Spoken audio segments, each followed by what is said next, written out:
اسلام آباد high court میں زیر سماعت رہے گا تو تب تک عمران خان کی جان جو ہے وہ سولی پر ٹنگی رہے گی. تو شاید یہی وجہ ہے کہ الیکشن کمیشن نے بھی اس پر 2 ہفتے کی مہلت مانگی. تو لطیف کھوسا نے آج عدالت میں بڑے جارحانہ انداز میں انہوں نے دلائل دیے اور ایک موقع پر انہوں نے یہ کہا جی کہ عمران خان کے وکلا کو ان سے ملنے کی اجازت نہیں دی جا رہی. تو چیف جسٹس نے کہا کہ وہ مناسب حکم جاری کر دیتے ہیں اور اس کے اوپر، لیکن انہوں نے کہا کہ نہیں آپ آج ہی فیصلہ دے دیں اور پھر ہمیں آپ کے حکم کی ضرورت ہی نہیں پڑے گی. تو یہ اس سے نظر آتا ہے کہ عمران خان کے وکیل یعنی عمران خان کی درخواست جو ہے اس وقت اسلام آباد ہائی کورٹ میں اسٹک ہے. تو عمران خان کے وکلا کا موقف یہ کہ اس معاملے کو طول دیا جا رہا ہے اور جتنی جلدی فیصلہ ہو جائے اسلام آباد ہائی کورٹ سے اتنے اچھا ہے تاکہ وہ سپریم کورٹ سے رجوع کر سکیں.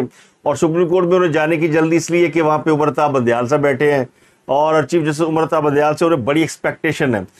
تو ان کو عمرتا بندیال صاحب سے بہت ساری امیدیں ہیں اور یہ امیدیں انہیں اور بھی کچھ کیسز کے حوالے سے تھی جس پر کل سے بلکہ کئی دنوں سے شور مچایا جا رہا تھا. ایک یہ تھا کہ پاناما میں جو جے آئی ٹی نے والیوم 10 محفوظ کیا تھا اس کو کھولنے کے حوالے سے براڈ شیٹ کمپنی نے ایک درخواست کی ہوئی تھی. اس کیس میں بھی لطیف کھوسا براڈ شیٹ کی طرف سے وکیل ہیں، لیکن یہ درخواست واپس لینے کی بنیاد پر نپٹا دی گئی اور مریم نواز کی ضمانت منسوخی سے متعلق بھی ایک درخواست دائر کی گئی تھی. ان کی خلاف یہ درخواست تقریباً 4 سال بعد دائر کی گئی تھی. تو والیوم 10 تک رسائی کی درخواست پر سماعت چیف جسٹس عمرتا بندیال کی سربراہی میں 3 رکنی بینچ نے کی. اطہر من اللہ اس کیس کے اندر یعنی جج تھے اور انہوں نے بڑے زبردست ریمارکس دیے اور کہا کہ ہم اس طرف نہیں جائیں گے کیونکہ اس کیس میں ایک تو منتخب وزیر اعظم کو ہٹایا گیا پاناما کیس میں اور اس معاملے کو ثالثی کورٹ میں جانا چاہیے تھا والیوم 10 کو، لیکن وہاں چونکہ یہ معاملہ نبٹ چکا ہے تو اب درخواست جو ہے وہ غیر مؤثر ہو چکی ہے. لطیف کھوسا نے کہا کہ یہ معاملہ بھی غیر مؤثر نہیں ہوا. تو جسٹس اطہر من اللہ نے پوچھا کہ پھر ثالثی کورٹ میں اس معاملے کا کیا بنا؟ تو ایڈیشنل اٹارنی جنرل نے جواب دیا کہ ثالثی کا معاملہ نبٹ چکا ہے. تو براڈ شیٹ کمپنی کے وکیل لطیف کھوسا نے کہا کہ والیوم 10 میں ایسا کیا ہے کہ اسے خفیہ رکھا جائے؟ اطہر من اللہ نے استفسار کیا کہ 5 رکنی بینچ نے پاناما فیصلے میں والیوم 10 کے بارے میں کیا کوئی آبزرویشن دی تھی؟ لطیف کھوسا نے کہا کہ آرٹیکل 19A کے تحت عوام کا حق ہے کہ وہ دیکھے کیسے ملک کو لوٹا گیا. جسٹس اطہر من اللہ نے کہا کہ آپ پاکستانی عوام کی نہیں اپنے موکل براڈ شیٹ کی بات کریں. اگر والیوم 10 میں کچھ بھی ہوتا تو پاناما کا 5 رکنی بینچ اس پر ضرور لکھتا. اطہر من اللہ نے یہ بھی کہا کہ کیا آپ پاناما فیصلے پر دوبارہ نظر ثانی کرانا چاہتے ہیں؟ تو لطیف کھوسا نے کہا کہ نہیں، میں پاناما فیصلے میں نہیں جانا چاہتا، مجھے پاناما فیصلے کے تحت نااہلی کی پرواہ نہیں. شریف فیملی آخر اتنی طاقتور کیوں ہے کہ ہر ادارے کو قابو میں کر رکھا ہے؟ اس پر چیف جسٹس نے کہا کہ سردار صاحب آپ انگریزی کا لفظ ہے ریلیکس، تو ریلیکس کریں یا پھر ہم ٹھنڈا پانی پیش کریں گے. تو پاناما کی 5 رکنی بینچ نے والیوم 10 پر کچھ نہیں لکھا، اگر آپ نے کوئی الگ درخواست دائر کرنی ہے تو کریں. تو یہ کہہ کر عدالت نے یہ معاملہ نپٹا دیا، درخواست نپٹا دی. اور دوسری درخواست جو تھی مریم نواز کی ضمانت منسوخی کی درخواست، یہ بھی 3 رکنی بینچ تھا، اس میں نیب نے مریم نواز کے خلاف درخواست واپس لے لی. یعنی عدالت کو یہ موقع ہی نہیں دیا کہ وہ اس کے اوپر کو پروسیڈ کر سکے، کیونکہ اس بات کے کافی امکانات موجود تھے کہ اس کیس میں مریم نواز کی ضمانت منسوخ کی جا سکتی ہے. اور ہم خیال جو گروہ ہے جو سپریم کورٹ کے اندر جس کے بارے میں تاثر ہے کہ یہ عمران خان صاحب کو سپورٹ کرتے ہیں، وہ معاملے کو بیلنس کرنے کے لیے مریم نواز کی درخواست منسوخ کر کے انہیں یعنی گرفتاری کا حکم دے سکتے ہیں. لیکن درخواست چونکہ واپس لے لی گئی تو یہ آگے بات چل نہیں سکی.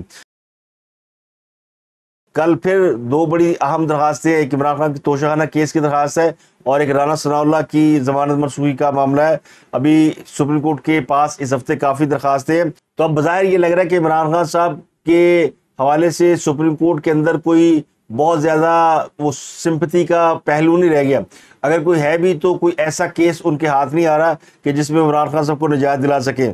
تو یہ کہا جا سکتا ہے کہ جس طرح فوج کے اندر عمران خان صاحب کی جو بے تحاشا حمایت تھی وہ اپنی موت آپ مر چکی ہے، اور اسی طرح عدلیہ کے اندر بھی جو ان کی بے جا حمایت تھی جس میں کوئی ساس کی فرمائش تھی، کوئی کسی کی فرمائش تھی، وہ بھی آہستہ آہستہ ڈائنگ ڈاؤن ہو رہی ہے. آپ نے یہ بھی دیکھا کہ بہت زیادہ ہاسٹائل ہو گئے تھے اعتزاز احسن اور باقی کے وکلا جو عمران خان کو سپورٹ کر رہے تھے، وکلا کی طرف سے بھی ان کی حمایت میں کافی کمی آئی ہے.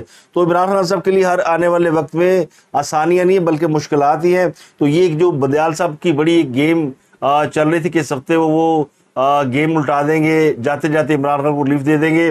ہو سکتا ہے وہ ریلیف دے دیں، لیکن ان کے مخالفین کو کوئی بڑی سزا دے پائیں گے یا ان سے کوئی بدلہ لیں گے تو وہ کام کرنے سے میرا خیال ہے وہ انہوں نے پرہیز کیا ہے. اور اچھا ہے کہ ان کو جاتے جاتے، یعنی آخری ان کا مہینہ ہے اور وہ کوئی ایسا کام نہیں کرنا چاہتے جس سے ان کی ریٹائرمنٹ کے اوپر کوئی حرف آئے. اس کے علاوہ آفیشیل سیکرٹ ایکٹ کے تحت قائم خصوصی عدالت نے ایف آئی اے کو گرفتاری سے روکتے ہوئے اسد عمر کی 29 اگست تک عبوری ضمانت منظور کر لی ہے. اس سے پہلے پی ٹی اے نے یہ دعویٰ کیا تھا کہ اسد عمر کو گرفتار کر لیا گیا ہے. تو اسد عمر کی جانب سے بابر اوان پیش ہوئے اور عدالت نے اسد عمر کی گرفتاری سے روکتے ہوئے ایف آئی اے کو نوٹسز جاری کر دیے. تو اسد عمر نے منظر عام پر آنے کے بعد یہ دعویٰ کیا کہ ان کی گرفتاری کی خبر غلط ہے. انہیں 2 روز قبل اس وقت گرفتار کیا گیا جب شاہ محمود قریشی کو گرفتار کیا گیا اور عمران خان صاحب کی جیل میں گرفتاری ڈالی گئی اور تیسرے شخص تھے اسد عمر جن کی گرفتاری ڈالی گئی. لیکن ان کے بارے میں اطلاعات یہ کہ ان کے معاملات سیٹل ہو گئے ہیں اور انہوں نے ایف آئی اے کو یقین دہانی کرا دی کہ اس کیس میں جب بھی ان کی ضرورت پڑے گی وہ اپنا ورڈکٹ دے دیں گے اور وہ ہوگا وعدہ معاف گواہ والا. تو اب ان کے بارے میں اطلاع دی کہ وہ بھی عمران خان کے خلاف جانے کے لیے تیار ہو گئے ہیں اور اسی بنیاد پر ایف آئی اے نے ان کی گرفتاری نہیں ڈالی اور عدالت نے بھی انہیں ریلیف دے دیا ہے. شاہ محمود قریشی کی گرفتاری کے بارے میں ذرا یہ کہتے ہیں کہ انہوں نے ریڈ لائن کراس کی تھی. ان کو جب رہائی دی گئی تھی تو ان کے کچھ ریڈ لائن بتائی گئی تھی کہ آپ نے اس حد سے آگے نہیں جانا.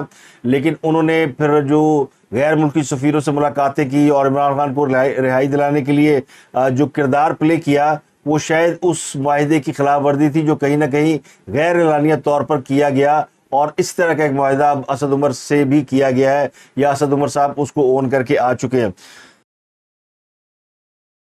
صدر عارف علوی نے کل اپنے سیکٹری وقار کو ہٹا دیا تھا. ان کی جگہ پہ انہوں نے حمیر احمد کو پرنسپل سیکٹری کی حیثیت سے تعینات کرنے کی درخواست کی تھی اور پرائم منسٹر کے پرنسپل سیکٹری کو لکھ کر بھیجا تھا کہ انہیں میری پرنسپل سیکٹری لگا دیں. لیکن حمیرہ احمد نے صدر پاکستان کی پرنسپل سیکٹری کی حیثیت سے خدمات انجام دینے سے انکار کر دیا ہے اور یہ نارکوٹکس ڈویژن کی سیکٹری کی حیثیت سے گریڈ 22 کی افسر ہے، کام کر رہی ہیں.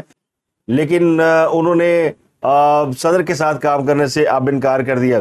تو اعلیٰ ذرائع نے ایک انگریزی اخبار کو بتایا کہ صدر کے احکامات کی تعمیل نہیں ہو سکتی کیونکہ یہ جو صدر نے جو چینج کیا ہے اپنے سیکٹری کو، یہ محض جو ہے وہ سیاسی محرکات اور حکومتی عہدیداروں کو پولیٹیسائز کرنے کی پالیسی کے تحت اپنایا ہے. وقار احمد جو دیانتدار افسر ہیں، ان کی کافی ریپیوٹ ہے سیکریٹریٹ گروپ کے اندر، گریڈ 22 کے افسر ہیں. تو انہوں نے صدر پاکستان کے موقف کو کھلے بندوں چیلنج کیا ہے. ابھی صدر نے اس پر کوئی جواب نہیں دیا، نہ ہی اس پر کوئی عبارت صدر کے پریس سیکرٹری نے کوئی رد عمل دیا ہے.